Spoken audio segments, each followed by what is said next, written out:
မင်္ဂလာပါဇာလေးကိုကီဖာ family channel မှာပြန်လည်ကြိုဆိုပါရစေဒီတစ်ခါမှာတော့ကောင်းရင်ပိန်မှုမွှေးစစ်စစ်လေးပို့စားကြမယ်နော်ကောင်းရင်ပိန်မှုကြိုက်တဲ့သူတွေဆိုရင်တော့ဇာလေးနဲ့တူလိုက်ပြီးတော့ပို့စားကြည့်ရအောင်နော်အရင်ဥဆုံးမုံနဲ့ဖြတ်ပါမယ်ပကံထဲမှာအရင်ထည့်ထားတာကတော့အုံသီးဆန်လေးတွေပါနော်ပြီးရင်တော့ကောင်းရင်မှုဒီဟင်းခတ်စုံငယ်လေးနဲ့နှစ်စွန်းပြီးရင်တော့ဆန်မှုဒီဟင်းခတ်စုံငယ်လေးနဲ့သုံးပုံတစ်ပုံလောက်ပဲထည့်ရပေါ့နော်အကယ်၍ခမမှန်လေးစားချင်တယ်ဆိုရင်တစ်စုံသို့မဟုတ်တစ်ဝက်လောက်ထည့်နိုင်ပါတယ်ပြီးရင်တော့ဘေကင်းဆိုဒါလေးအနည်းငယ်လေးထည့်ပါတယ်ပြီးရင်တော့တကြားပါတကြားကိုတော့ထမင်းစားစွန်းနဲ့လေးစွန်းထည့်ပါတယ်ပြီးရင်တော့စားပါစားလက်ဖက်စားစွန်းတစ်စွန်းစားလောက်ထည့်ပါတယ်နော်တကြားအချိုကိုဒီထက်ပိုစားချင်တယ်ဆိုရင်ထပ်တိုးထည့်နိုင်ပါတယ်နော်အချိုပေါ့လေးစားချင်တယ်ဆိုရင်ဒီထက်ဆော့ချင်လဲဆော့လို့ရပါတယ်နော်ဒါကတော့မိမိစိတ်ကြိုက်ပါပြီးရင်တော့ထည့်ထားတဲ့အမှုန့်တွေအားလုံးကိုနှံသွားအောင်မုံမွေတက်လေးနဲ့မှွေပေးလိုက်မယ်နော်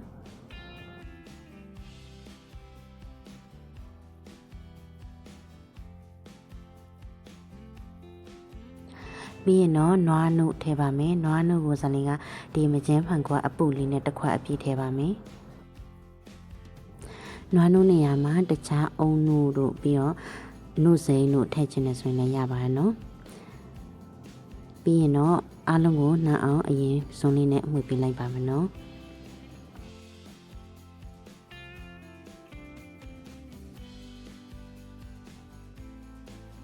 စုံနဲ့ခဏလောက်မှွေပြီးပြီဆိုရင်တော့မုံမွေတက်လေးနဲ့တေချာ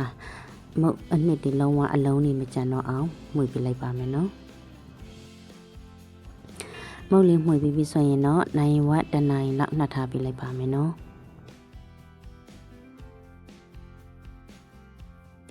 မုံနှင်းအနေအထားလေးကအခုလိုအနေအထားလေးဖြစ်နေရပါမယ်။ကဲမုံနှင်းလေးနှက်ထားတာအချင်းပြည့်ပြီဆိုရင်တော့စပြီးတော့ဖုတ်ကြမယ်နော်။အရင်ဦးဆုံးဖုံးမဲ့တဲ့ဦးတဲ့ကိုစီလေးအနည်းငယ်တုပ်ပေးပါမယ်။ပြီးတော့မီအီအီလေးပေးဖွင့်ထားမယ်နော်။စီပူလာပြီဆိုရင်တော့မုံနှင်းလေးတွေကိုတဲ့ဦးတဲ့ကိုထည့်ပေးပါမယ်။မုံနှင်းအဝိုင်းတဲ့ဦးအဝိုင်းလေးပြည့်တဲ့အထိမုံနှင်းလေးထည့်ပေးလိုက်ပါမယ်နော်။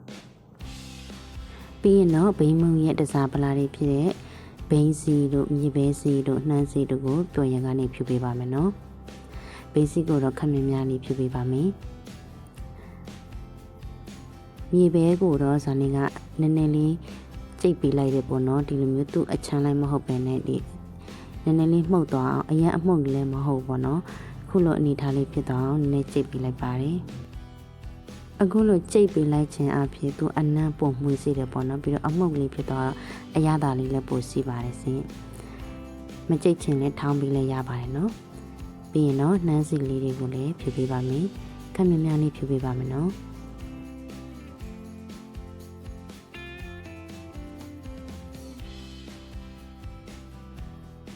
အားလုံးထည့်ပေးပြီဆိုရင်တော့အဖုံးလေးအုပ်ပြီးတော့မီအီအီလေးနဲ့ဖုတ်ထားပေးလိုက်မယ်နော်ဖော်လာလိုက်တာအနံ့လေးမွေးပြီးတော့တစ်ဖက်ကနေညိုရောင်လေးတန်းလာပြီလားလှန်ကြည့်လိုက်ပါနော်နေညိုတန်းလာပြီဆိုရင်တော့တစ်ဖက်ကိုလှန်ပေးပါမယ်ဒီတစ်ခုကိုတော့ဇာလင်းကနောက်ထပ်ဆုံးလေးတစ်ခုအကူညီနဲ့အစွန်းနဲ့ချောင်းနဲ့လှန်ပေးလိုက်ပါတယ်ကောင်းရင်ပိန်မုံကတော့ပူနေတော့မှနည်းနည်းခက်ပြပြောလေးဖြစ်ပါတယ်နော်ခမမလေးစားချင်နေဆိုရင်တော့ဆန်ကိုပို့ထည့်ပါနော်ဇာလင်းစိတ်မှာပြောခဲ့တဲ့အတိုင်းပါပဲတစ်ဖက်ကိုလှန်ပေးပြီးဆိုရင်တော့တစ်ဖက်ကိုတော့ခဏလေးပဲဆက်ဖုတ်ပါအနံ့လေးမှုလာပြီဆိုရင်တော့အိုကနေပကံလေးကိုလှည့်ပြီးတော့ထည့်ပြလိုက်လို့ရပါပြီနော်ကဲအခုဆိုရင်တော့မှုံမွေးအီအီလေးကောင်းရင်ပင်မုံလေးတစ်ခုရပါပြီရှင်နောက်ထပ်တစ်ခုကိုခက်မြင်မြန်လေးဖုတ်ပါအောင်မယ်နော်မုံနှစ်လေးထည့်မယ်ဘိန်းစီလေးတွေဖြူပေးမယ်ပြီးရင်တော့မြေပဲဆန်ထောင်းထားလေးကိုဖြူပေးပါမယ်ပြီးရင်တော့နှမ်းစီလေးတွေကိုလည်းထပ်ပြီးတော့ဖြူပေးပါမယ်နော်ကောင်းရင်ပိန်မှုဖုန်နီကိုဇာနဲ့စိတ်မှာဗီဒီယိုတစ်ခုတင်ပေးခဲ့ပူပါတယ်အဲ့ဒီဗီဒီယိုကိုလည်းသွားကြည့်လို့ရပါတယ်နော်လုံနီကတော့တိတ်တော့မတူပါဘူးအဲ့ဒီဗီဒီယိုမှာတော့ကောင်းဆန်မှုတ်လုံးဝမထည့်ထားတဲ့လုံနီလေးပေါ့နော်ဒီဗီဒီယိုမှာတော့ဆန်မှုတ်လေးနည်းနည်းထည့်ထားပါတယ်ကဲပြီးပြီဆိုရင်တော့စိတ်ကတိုင်းလေးပဲတစ်ဖက်ကအနံ့လေးမြူလာပြီဆိုရင်တော့အခုတစ်ခါမှတော့ဇာလေးကပကံပြားလေးတစ်ချက်တည်းကိုလှည့်ထည့်လိုက်တယ်ပြီးတော့မှတစ်ချမ်းကိုနောက်ထပ်အိုးတဲ့ကိုထည့်ပြီးတော့ဖုတ်လိုက်တယ်ပေါ့နော်ပြီးအနံ့လေးမှွေးလာပြီဆိုရင်တော့စားမဲ့ပကံလေးကိုဒေအိုလေးကနေယူထုတ်ပြလိုက်ပါတယ်ကဲဒါဆိုရင်တော့အနံ့မွေးမွေးလေးချွတ်ချွတ်အီအီစစ်စစ်လေး ကောင်းငင်ပေးမှုလေးရပါပြီရှင်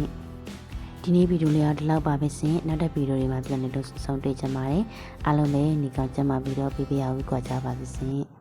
အားလုံးကိုနှုတ်ဆက်ပါတယ်အားလုံးပဲဘိုင်ဘိုင်ပါရှင်